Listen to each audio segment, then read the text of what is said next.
Ko te reo pōwhiri tēnei a Jade Hohaia-Te Uri Karaka ki ngā manu hiri tuārangi. Engari, ko ana tuhinga i te pukapuka o Tamihana te take.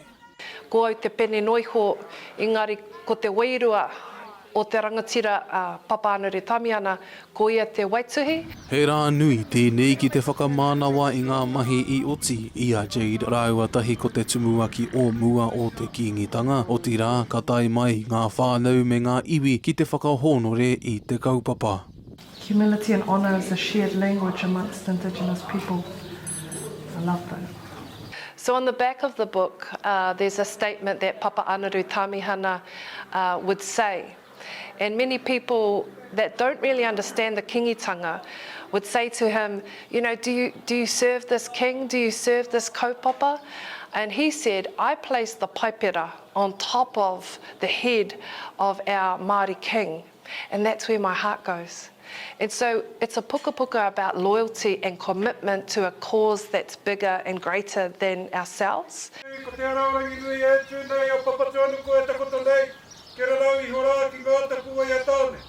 Me mehi ka tika i te mea hoke i tāia i ngana a Jade ki te hopu, ki te kapuake i te wairua o ngā kōrero tuku iho o te whānau Tamihana.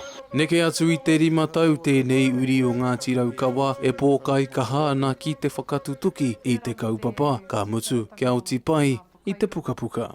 No mātou te maringa nui o tēnei marae o tātou i te mea. Ko konei māua ko te tetehe o ngā whanaunga o ngā te haua i tēnei ata e huri haere ana i te whenua. Hoi anō tāku he whakamārama ki aia te wāhanga ki ngā whakaero ki ngā kōrero i wainganui a ngā te haua me mātou hoki o te kāinga nei. Hei āta tui, hei āta kōkiri anō i te whakaro o te kotahitanga. Te titiro atu me ki mā te toko maha tēnei pukapuka e whakatutuki. Engari, e mihi ana te ngāku ki aia ko tōna kotahi. O tira ngā me i āwhinatu i aia. Engari, nāna i kōkiri, nāna i kohi, i whakahiato ngā mōhiotanga i roti tēnei pukapuka. Nā, ko huri ke tōku whakaro. Ko puta tēnei pukapuka, a tēnei ka mihi, ka tautoko i tāna nei mahi. He hoki ngā mahara tēnei momokoro Gillett o Ngāti Haua e maumahara nui ana ia ki Anaru Tamihana me ngā tumuaki ka kōpaua i ngā kihi me te ariki nui.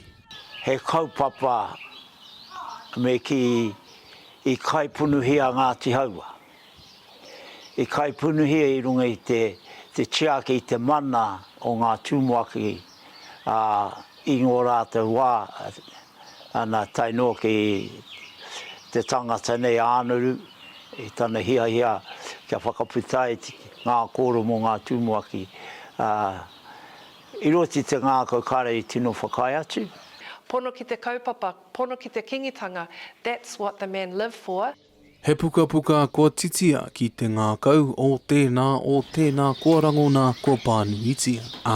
Me ki kua tutuki e Hohaia-Te Uri Karaka kia ora tonu te tumuaki Anaru Tamihana.